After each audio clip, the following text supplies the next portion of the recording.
Hello friends, what's up? It's Jaime here. Welcome back to another Fangirl Fridays video. Happy Pride Month with all of the college and screenwriting videos I've been posting lately. This is like my first actual Pride themed video, which I am very excited for. In today's video, I'm gonna share some of my favorite book recommendations by queer and trans authors. Now, I have read a lot of books by queer and trans authors within the last year and a half, many of which that I have talked about in other videos. So for the sake of this video not being a million minutes long and to not repeat myself too much, in today's video, I'm only going to focus on 12 books that I either have not talked about on the channel at all or books that I just have not talked that much about. All of these books are either by queer or trans authors, or they contain queer or trans characters, and the same goes for the books that I'm going to mention at the end of today's video. So basically, I compiled an entire list broken down by genre of every queer, trans authored book that I have read that I will not be going into detail into today's video, as well as just other books that are not necessarily by queer or trans authors, but have some pretty good queer and trans representation. So now, without further ado, let's get into the video. Starting with Queer Palestine and the Empire of Critique by Saad Atshan. This nonfiction book examines the connection between Palestinian liberation and LGBTQIA+ rights and why it is necessary to understand how these movements are linked. This book discusses pinkwashing and how it has historically been used as a tactic by Israel to justify and even encourage the persecution and genocide of Palestinians, and to dissuade queer and trans people from supporting Palestinian liberation and advocating for Palestinian people with the whole argument of, oh, well, you'd be killed for being queer or trans in Palestine. But as Matt Bernstein and many others have said, even in the extremely unlikely event that every single Palestinian were a raging homophobe, that does not mean that they deserve to be bombed to shit. That does not justify their babies being beheaded or their men, women, and children being burned alive and starved and tortured. Palestinians deserve to live. Palestinian liberation is a queer issue. It is a trans issue. It is a human rights issue, and you cannot separate queer and trans rights from Palestinian liberation. They are interconnected. This book is so important, especially right now. Keep reading Palestinian books. Keep calling and texting and emailing your elected officials. Calling for a ceasefire is the bare minimum, but it is a matter of life and death for the people who are trapped in Rafah. I'll have some action items listed in the description for you to check out. Please do what you can. The fight is not over. Keep your eyes on Rafah. We need a ceasefire now. All right, next we have Honey Girl by Morgan Rogers. This contemporary romance novel follows Grace Porter, a 28-year-old recent PhD graduate who goes on a girls' trip to Vegas to celebrate. So Grace is this very disciplined, high achiever who has her whole life planned ahead of her. That is until she drunkenly marries a girl that she does not know in Vegas. Feeling crushed under the weight of the expectations of her ex-military father, burnout, and the brutal job market, Grace flees her home in Portland to stay with Yuki Yamamoto, the wife that she barely knows, for a summer in New York. Grace quickly falls in love with Yuki, who in many ways is her complete opposite, and now begins questioning all of her carefully laid plans for the future. We follow Grace as she comes to terms with the messiness of adulthood and learns to take a chance on Yuki as well as herself.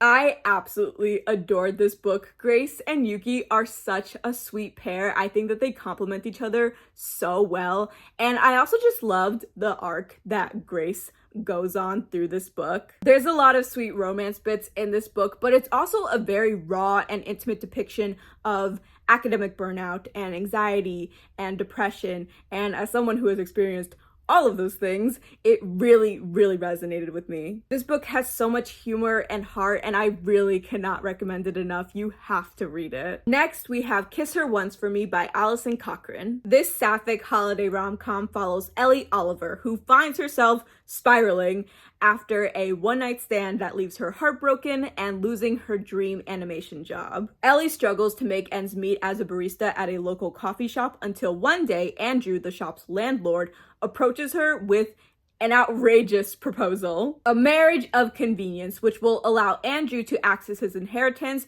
and resolve Ellie's financial problems. And so, deciding that she has nothing left to lose, Ellie accepts Andrew's terms. The newly engaged couple decides to spend the holidays with Andrew's family at his family's cabin. But when Andrew introduces Ellie to his family, she discovers that Jack, Andrew's sister, is the same woman that she had her ill-fated one-night stand with the Christmas prior that, left her heartbroken. And now Ellie must decide whether she's going to risk the stability of this fake relationship with Andrew for the chance of something real with Jack. This was a cute holiday rom-com. I actually really enjoyed it. And even though I found Ellie to be a little annoying at certain bits, really only in the beginning, I got more used to her, and I actually really enjoyed her character by the end of the book. And just overall, the book was just really sweet, really wholesome, had a lot of really good moments, particularly the steamy bits, very good. And yeah, I just really liked it. This book wasn't anything life-changing, but if you want just an easy, fluffy, holiday read for the holidays in 6 months, I would check out this book. It was a good time. Next, we have Ace of Spades by Farida Abike Imide. This YA thriller novel is Gossip Girl meets Get Out with Black queer teens. We follow Devin Richards and Chiamaka Adebayo, the only Black students at the all-white, I always forget how to pronounce this, I think it's Nevaeh? Never remember how to pronounce it.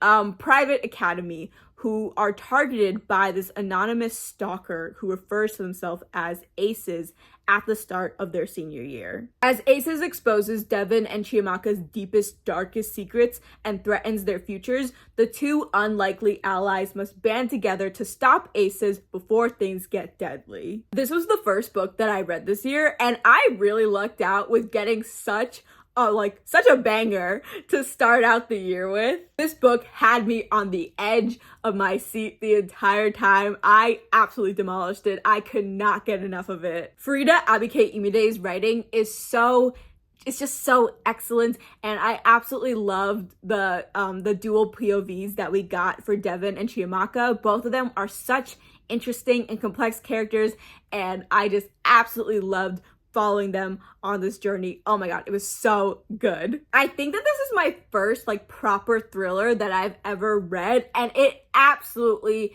exceeded all of my expectations. So if you are looking for a really good thriller and you have not read Ace of Spades, you absolutely have to check it out. Next, we have Moby Dyke by Krista Burton. This nonfiction book chronicles Krista Burton's quest to visit and document the remaining lesbian bars in America. Throughout this book, Burton seeks to determine why lesbian bars are disappearing in America as she travels to bars in Nashville, Houston, Bloomington, and other cities. Throughout her visits, Burton also reflects on her own coming out to her Mormon parents, her marriage to her husband, who is a trans man, which the latter raises the question of who exactly is welcome in certain queer spaces. This book was really informative for me. I really liked how Krista Burton was able to kind of provide these little snapshots of all these different lesbian bars and the ways in which they were different, but also had similar vibes. I thought that was really cool.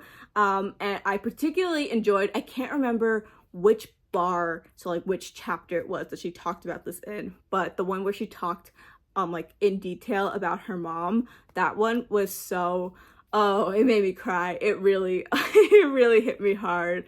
It was just so beautifully written, and I absolutely loved it. I definitely recommend this book. Next, we have Dear Sendirin by Akwaeke Emezi. This memoir is a series of candid and intimate letters in which Akwaeke Emezi chronicles their tumultuous career as a writer, their equally tumultuous relationships with their family and past lovers, and as well as their transformative revelations and decisions that they made about their body and gender. There is not a single writer like Akwaeke Emezi, and I mean that in the best way possible. They have a truly one-of-a-kind voice. The way that they are able to write about race and gender and sexuality and love and spirituality and writing itself is so captivating and thought-provoking. They are able to conceptualize ideas in a way that is so profound but also succinct and accessible. This book has easily made its way into my top 10 favorite books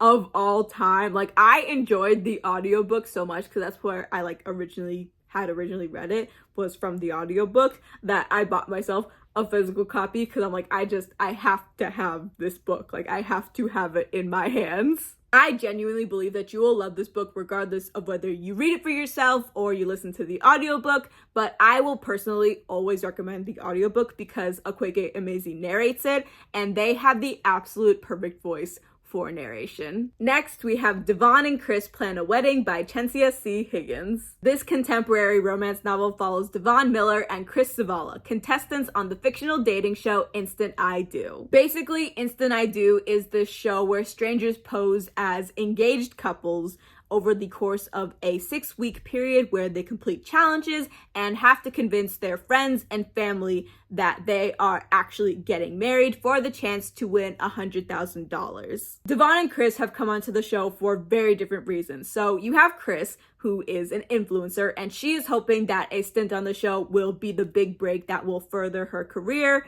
And then you have Devon, who is using the show as a chance to come out to her mother. When Devon and Chris are paired up together, it is clear to everyone that they have chemistry. And you know how these things go. Over time, they begin developing some potentially real feelings for each other as the show goes on. But, you know, since a reality TV show may not necessarily be the best place to build a solid foundation for a proper relationship, you know, Devon and Chris worry that any chance that they may have of having a real relationship with each other may end before it ever has the chance to truly begin. I absolutely loved this book. I loved it so much. It was so fucking cute. Oh my god, I love Devon and Chris. They really, they have so much chemistry. Their banter is so good. The steamy scenes were so good. Oh my god. I also loved Chris's family. They were so just sweet and supportive. And I also love Devon, even though it definitely took a long time for Devon's mother to come around. And even so, she still makes her mistakes throughout the book. Sorry, that's kind of a spoiler, but I mean, sorry. But you should still read it. But I love like Devon's siblings. They're also great. Like, I just absolutely loved everything about this book. You should read it. Like, I'm already like, and I realized this over time. Like, at first, I didn't even realize how much I enjoyed the fake dating trope, but I really do. I really do like the fake dating trope. But in this context, I also really loved it, which is funny because I don't even really watch, like, reality TV. I wouldn't consider myself, like, a reality TV fan, besides, like, Dancing with the Stars. But I really enjoyed the concept of the reality TV in this book, and I just thought all of it was so good. Oh my god, please go read it. Like, do yourself a favor. It is so good, so sweet, so cute. I loved it so much. Next, we have Life as a Unicorn by Amru Al-Qadi. This memoir recounts Amru's transformation from a God-fearing Muslim boy to a queer drag queen, how they sought to maintain and balance their queer and Muslim identities, as well as their falling out and eventual reconciliation with their mother. This book was so excellent. It has been on my TBR for so long, and I'm so glad that I finally read it. I listened to the audiobook, which was so good. Amru narrated it, and they have just, again, one of those voices that is just so perfect for narration. I absolutely loved the audiobook experience. And oh my god, this book, it was so devastating, but there were also a lot of like really funny moments, and also just a lot of really heartwarming and wholesome moments, and it had everything. I absolutely loved this memoir so much. I read a lot of memoirs. It's funny because I feel like I usually read memoirs of people that I don't really, like, I hadn't really heard of them before I read their memoir. And so it's interesting because I feel like with memoirs, you really get like such an intimate look into people's lives. So again, even though before this book, I didn't know who Amru was, now I've come out of it knowing so much about them. And oh my gosh, I absolutely love the way that they write. I'm trying to think if this is their only book or not. I hope not, because I really like the way they write, and I would really like to read more. I definitely recommend it. I think it was so good. Oh my gosh. I really also just enjoy because like this book and Hijab Butch Blues, the ways in which, because I think a lot of people, and myself included, I'm definitely guilty of this in the past, think of like queer trans identities and like religion as being mutually exclusive. But there are a lot of like queer and trans people who are Christian and Jewish and Muslim, etc., and like, you know, struggle with the way that society, again, like kind of tries to separate those identities. And so reading books like this really, I feel like, helps to inform me better of just like how like, no, like you can coexist as both a queer trans person and also in this case, for example, as a Muslim. And it's so good. I really recommend this book. You have to read it. All right, next we have Before We Were Trans by Kit Hayam. This nonfiction book covers the histories of trans and gender nonconforming people across the globe. Expressions of the trans experience include gender nonconforming fashion as well as wartime stage performance. This book is such like a cornerstone. It is so like significant and important in trans literature, and it takes us again all across the globe and throughout different time periods like Renaissance Venice, and 17th century Angola and Edo Japan and early America. It is an absolute must read if you want to learn more about the various like trans and gender nonconforming people again across the globe and through history. Next, we have You Exist Too Much by Zaina Arafat. This coming of age story is told through vignettes where we follow an unnamed Palestinian woman from New York to Jordan to Lebanon and Palestine. We follow our protagonist through career changes, going from DJ to aspiring writer. We follow her as she gets treatment for her love addiction that she gets diagnosed for at an unconventional treatment center called The Ledge. Our protagonist reflects on her relationship with both of her parents, as well as the traumas that have made her into who she is. And this ultimately reveals our protagonist's intense longing for love, as well as a place to call home. I don't usually gravitate towards books that don't have like a through line narrative, but I really enjoyed this book. Like, you really get into the mind of this character, and the protagonist is a really interesting, like very intricate character that I really enjoyed getting to know throughout this book. And so I feel like if you really like more character-based, character-driven books, then you will really enjoy this book. Next, we have Church Girl Is a Gay by Ginger Hendricks. This memoir details Ginger's coming out as a lesbian as a 48-year-old woman, a mother of 3 children, and a leader in an evangelical nonprofit organization. This book was so fucking good, and I did not expect it to be so good. Like, I've had an interest in it for a while. I've wanted to read it for a while, and I finally got around to doing so, but holy shit, it is so good. Every part of this book just reads like poetry, and it is so beautiful, and it's so heartbreaking, and it's just like having to like basically go through again like all these stages of Ginger's coming out, that and like the fallout from it, because again, she's married to a man, she has 3 kids with this man, and she is in like a very like Bible Belt state, and just like how she navigates that with like the various people in her life, like her husband, like her children, like her friends. And it's so, oh my god, this book was just so fucking good, and also so heartbreaking in times, but just so, oh my god, it was so moving to, it was so, I wish I had like a better word, but it was phenomenal. It was just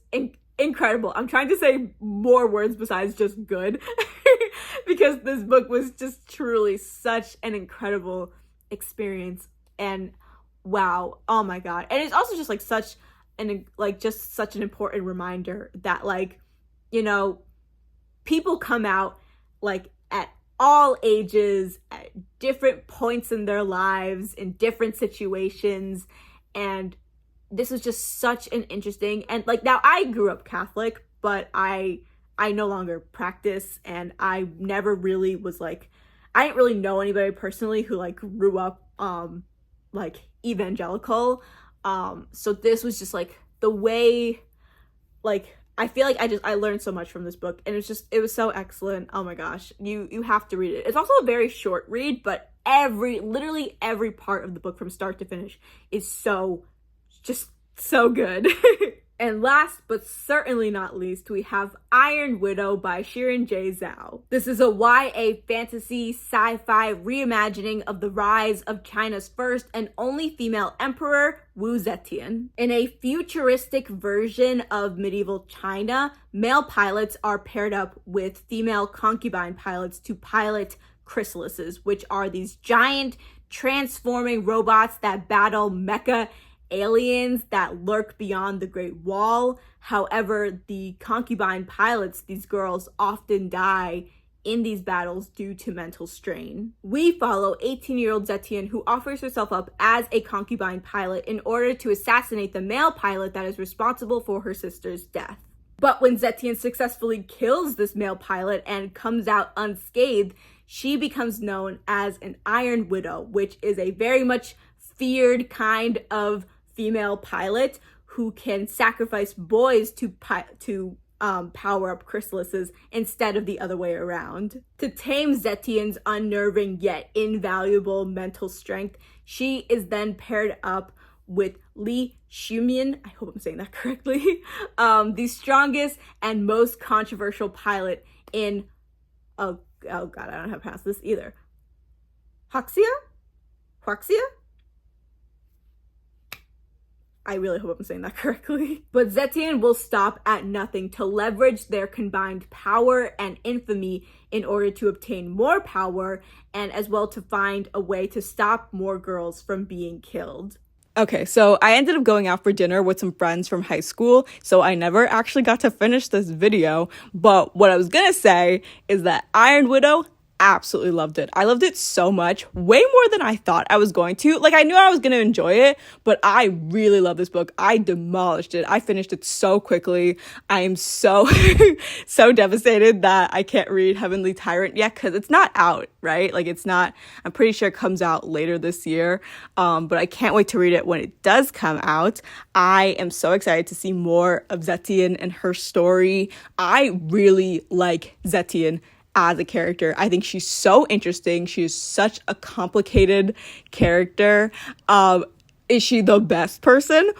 Maybe not. That's definitely up for debate, but I think that that's what is so compelling about her character, and I just can't wait to see more of her journey in Heavenly Tyrant. Anyway, to round out today's video, here are the rest of my recommendations for queer and trans authored books or books with queer and trans representation that I've talked about before on the channel but didn't have time to cover in depth in this video. You can pause to read all the books. They are divided up by genre. And yeah, that's all I have for today's video. Thank you guys so much for watching. I have had the pleasure of reading so many queer and trans books over the last year and a half, and my TBR grows every day. If you guys have any recommendations, I would love to know. I'm really trying to expand my bookshelf to include more books by South Asian, Pacific Islander, and Middle Eastern authors. So if you guys have any queer or trans book recs of those kinds, please leave them down below in the comments. Once again, that's all I have for today's video. Thank you guys so much for watching. I upload Wednesdays, Fridays, and Saturdays, except when I don't, and I will see you guys in my next video. Bye, guys.